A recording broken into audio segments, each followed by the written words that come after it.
Madhyama Nikaya. Middle-length discourses. 2-1. 1 Kandaraka Jutau. 51, to Kandaraka the ascetic I heard thus. At one time the Blessed One lived in Champa on the bank of the pond Gagara, with a large community of bhikkhus. Pessa, the elephant rider's son and the ascetic Kandaraka approached the Blessed One. Pessa the elephant rider's son worshipped the Blessed One and sat on a side, and Kandaraka the ascetic exchanged friendly greetings with the Blessed One and stood on a side. He observed the large silent community of bhikkhus and said to the Blessed One, "Good Gautama, it is surprising and wonderful, this training of the community of bhikkhus. Did rightfully enlightened ones in the past train their community of bhikkhus, in this same manner? Would perfect rightfully enlightened ones in the future train their community of bhikkhus, in this same manner?" Yes, Kandaraka, the perfect rightfully enlightened ones in the past trained the community of bhikkhus, in this same manner. The perfect rightfully enlightened ones in the future will train the community of bhikkhus in this same manner. Kandaraka, in this community of bhikkhus, there are ones who are perfect, with desires destroyed, the holy life lived and what should be done, done. There are trainers in this community of bhikkhus, become clever and appeased through virtues and the mind well established in the fourfold ways of establishing mindfulness. What for? Abiding mindful and aware, to dispel covetousness and displeasure for the world by reflecting the body in the body. Abiding mindful and aware, to dispel covetousness and displeasure for the world, by reflecting feelings in feelings. Abiding mindful and aware, to dispel covetousness and displeasure for the world, by reflecting the mental qualities in the mind, and abiding mindful and aware, to dispel covetousness and displeasure for the world, by reflecting thoughts in the teaching.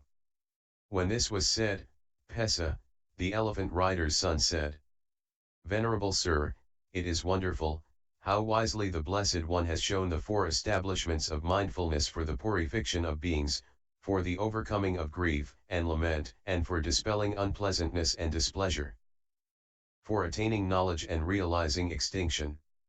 Venerable Sir, as a lay disciple wearing white clothes, from time to time I abide, in the 4 ways of establishing mindfulness. I abide mindful and aware, to dispel covetousness and displeasure for the world, by reflecting the body in the body. Abide mindful and aware, to dispel covetousness and displeasure for the world, reflecting feelings in feelings. Abide mindful and aware to dispel covetousness and displeasure for the world, reflecting the mental states in the mind. Abide, mindful and aware to dispel covetousness and displeasure for the world, reflecting the teaching.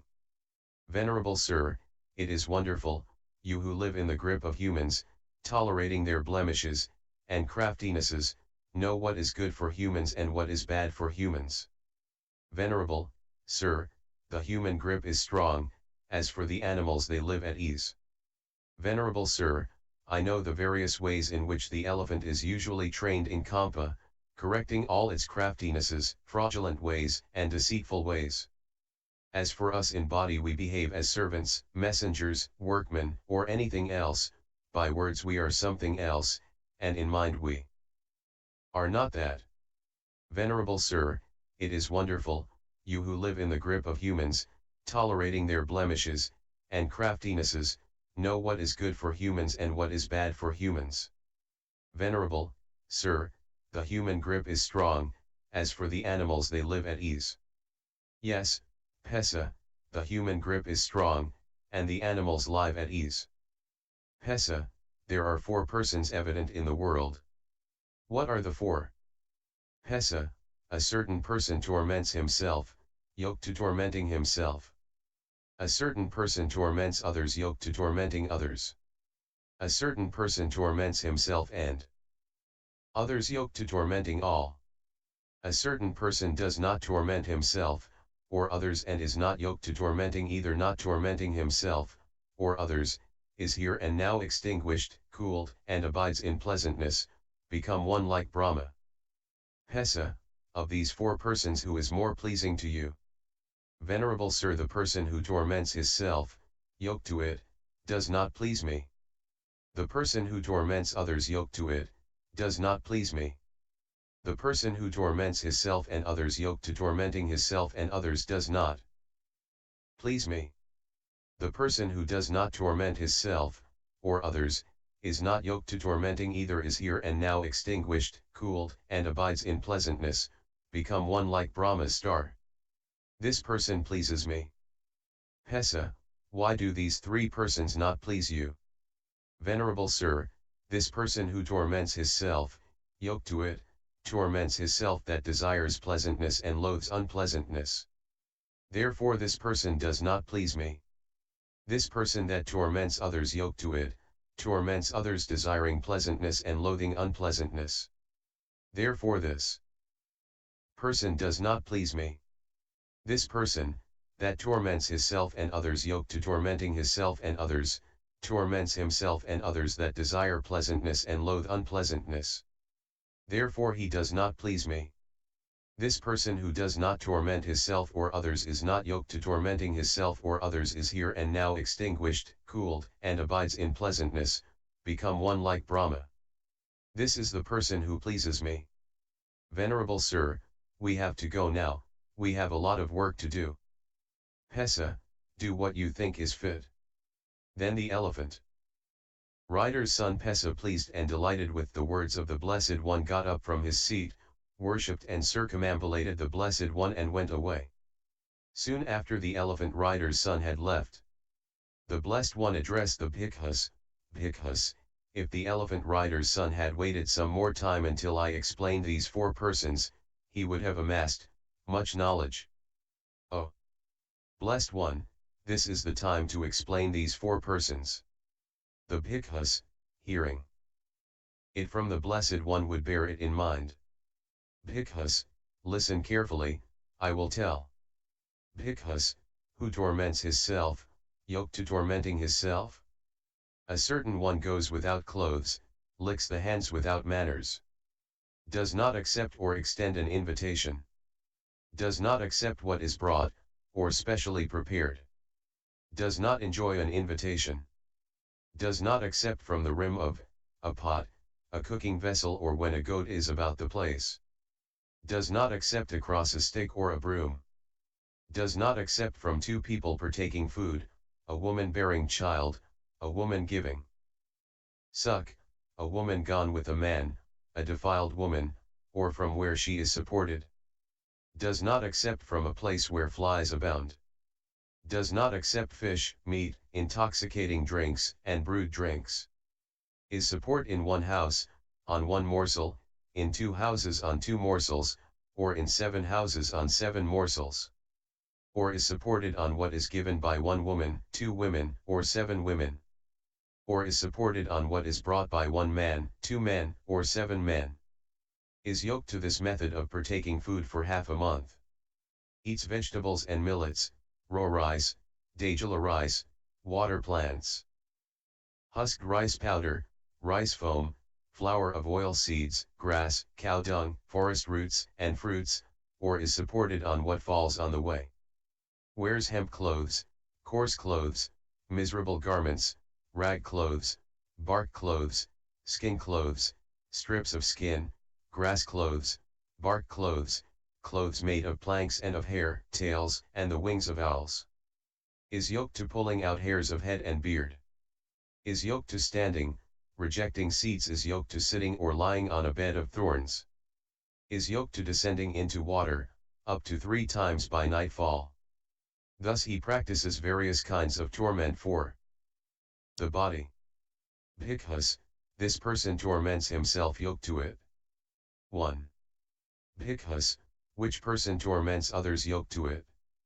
Bhikkhus, here a certain person is a killer of pigs, goats, birds, a hunter of wild animals, a fisherman, a robber, a highway robber, one who keeps a prison, or engaged in any other vicious activity.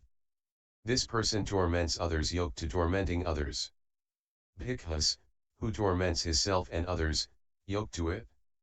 A certain king or the head anointed king of warrior, or Brahmin, or householder clan, builds a new assembly hall, shaving head and beard, and putting on a rough garment, he smears his body with ghee and oil. Pricking the horn of a deer on his back, enters the assembly hall, with the queen consort and the Brahmin advisor. Within the enclosure, on some greenery he lies down. From a certain young cow, milk is drawn from one nipple to support the king, from the second to support the queen, from the third to support the advisor. With the milk from the fourth nipple the sacrificial cake is cooked. With the remaining milk the calf is fed. Then he orders, the people kill so many bulls for the sacrifice, so many cows, so many goats, so many sheep. He orders cut so many trees for the sacrificial post, and clear so much space for the sacrifice. The slaves, servants, and messengers are frightened with a stick and made to do the necessary work. Bhikkhus, this one torments himself, and others yoked to it. Bhikkhus, who does not torment himself or torment others, unyoked. Bhikkhus, the thus gone one is born in the world, perfect, rightfully enlightened, endowed with knowledge and conduct, well gone, knower of the worlds. Incomparable tamer of those to be tamed, teacher of gods and men, enlightened and blessed. He proclaims to this world of gods and men, together with its Maras, Brahmas, the community of recluses, Brahmins, gods, and men, that teaching, good at the beginning, in the middle and the end, full of meaning even in the letters declaring the complete and pure holy life. A householder, or the son of a householder or one born into some clan hears the teaching and gains faith in the thus gone, he reflects. The household life is full of difficulties. It is a path of defilements. Going forth, homeless, is like open space. Living in a household, it is not easy to lead a holy life complete and pure without being defiled. Shaving head and beard, putting on yellow clothes, why shouldn't I go forth homeless? At some suitable time he gives up a little wealth or a large mass of wealth, either leaving behind a small circle of friends, or a large circle of friends shaving head and beard and donning yellow clothes, goes forth as a homeless. Gone forth he becomes a trainer in the life of a bhikkhu. He gives up hurting living things, throwing away stick and weapon ashamed he abides arousing compassion for all beings. Abstaining from taking what is not given, desires the given, making his mind pure, without theft he abides. Abstains from low sexual intercourse leads the holy life. Abstaining from telling lies becomes reliable and trustworthy and abides without a dispute with the world. Gives up slandering. Hearing it here does not say it elsewhere, to split these. Hearing elsewhere does not say it here to split those, thus he unites the split, promotes unity. Fond of unity talks words to unite. Gives up rough talk, saying pleasing words that go straight to the heart of all. Abstains from frivolous talk saying appropriate, truthful, and meaningful words, in accordance with the teaching and discipline, words that could be treasured. Abstains from destroying seed groups and vegetable groups. Partaking one meal a day, abstains from food at night and at untimely hours. Abstains from dance, singing, music, decorations, flowers and scents, ointments and adornments. Abstains from high and stately beds. Abstains from accepting gold and silver, uncooked rice and uncooked flesh, abstains from accepting women and girls, slaves, men, or women. Abstains from accepting goats and cows, fowl, and pigs, elephants, cattle, horses and mares. Abstains from accepting fields and wealth, and doing the work of a messenger. Abstains from buying and selling and unfair ways of weighing and measuring. Abstains from cutting, severing, destroying, and highway robbery, and wrong ways of gaining food. Satisfied, covering the body with robes, and feeding the belly with morsel food, goes with all the belongings wherever he goes. Like the birds small and large that go with the weight of their wings. Likewise satisfied covering the body with robes and feeding the belly with morsels goes with all the belongings wherever he goes. Endowed with this mass of virtues, he experiences the pleasure of blamelessness internally. Seeing a form with the eye, does not take the sign or the elements.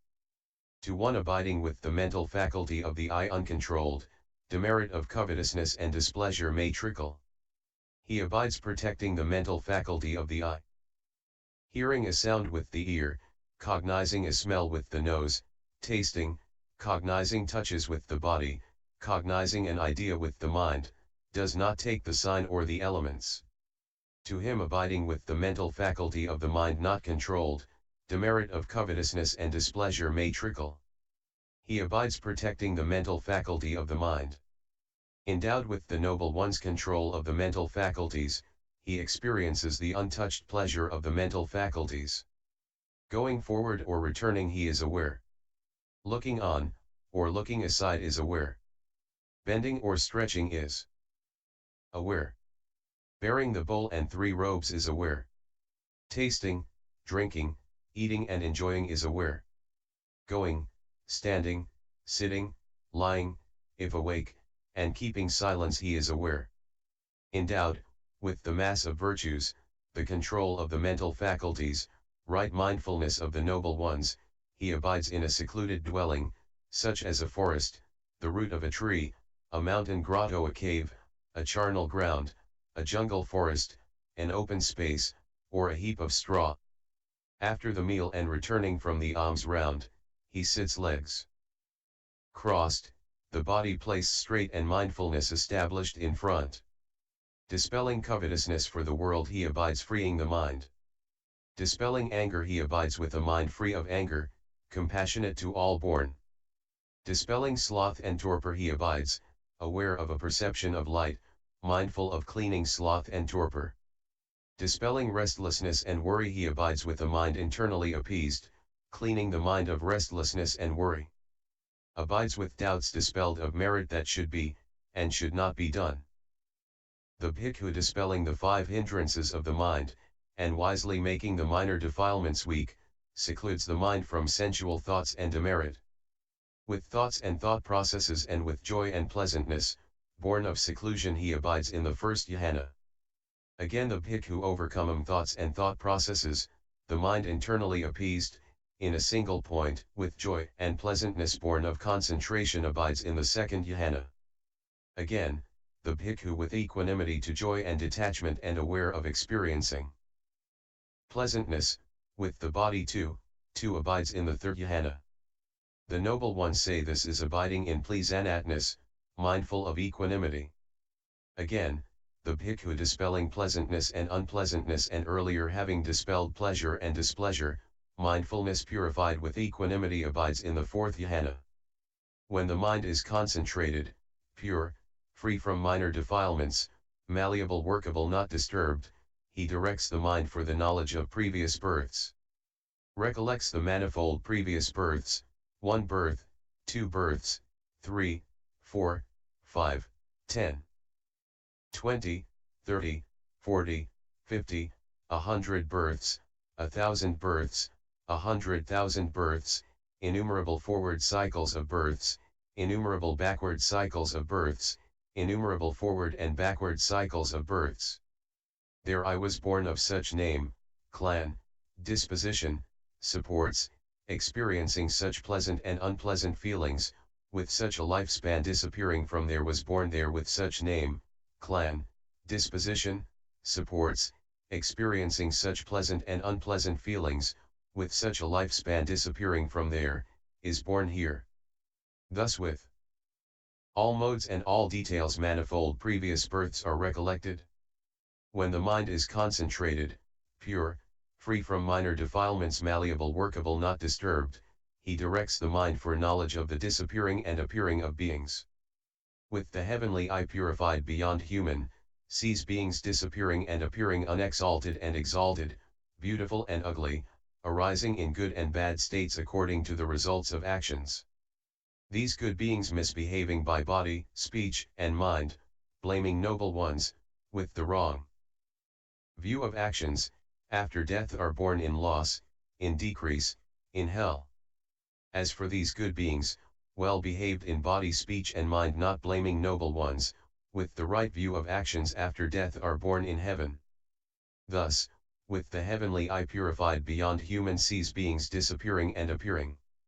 When the mind is concentrated, pure, free from minor defilements, malleable, workable, not disturbed, he directs the mind for the destruction of desires.